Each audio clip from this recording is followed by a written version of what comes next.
আসসালামু আলাইকুম প্রিয় দর্শক, আজকে আমরা এই ভিডিওতে কক্সবাজার জেলার উপজেলা কয়টি ও কী কী এ সম্পর্কে জানবো। তো আপনারা আমাদের চ্যানেল নতুন হয়ে থাকলে অনুগ্রহ করে চ্যানেলটিকে সাবস্ক্রাইব করুন।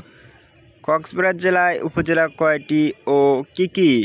কক্সবাজার জেলায় মোট ৮টি উপজেলা রয়েছে। এগুলো হলো: ১. কক্সবাজার সদর উপজেলা, ২. চকরিয়া উপজেলা, ৩. মহেশখালী উপজেলা, ৪. পেকুয়া উপজেলা, ৫. রামু উপজেলা, ৬. উখিয়া উপজেলা, ৭. টেকনাফ উপজেলা, ৮. কুতুবদিয়া উপজেলা। প্রিয় দর্শক, এছাড়া আরেকটি উপজেলা থাকতে পারে, সেটি হচ্ছে ঈদগাঁও উপজেলা। তো প্রিয় দর্শক, এই ছিল কক্সবাজার জেলার উপজেলা সমূহের নাম। আপনারা অন্য সকল জেলার উপজেলা কয়টি ও কী কী এ সম্পর্কে জানতে ডিসক্রিপশন বক্স চেক করুন, সেখানে প্রতিটি ভিডিও লিঙ্ক আকারে দেওয়া রয়েছে। যে কোনো তথ্য জানতে কমেন্ট বক্সে কমেন্ট করুন, আমরা তার যথাসম্ভব উত্তর দেওয়ার চেষ্টা করব। ভিডিওটি ভালো লাগলে অনুগ্রহ করে আমাদের চ্যানেলটাকে সাবস্ক্রাইব করুন।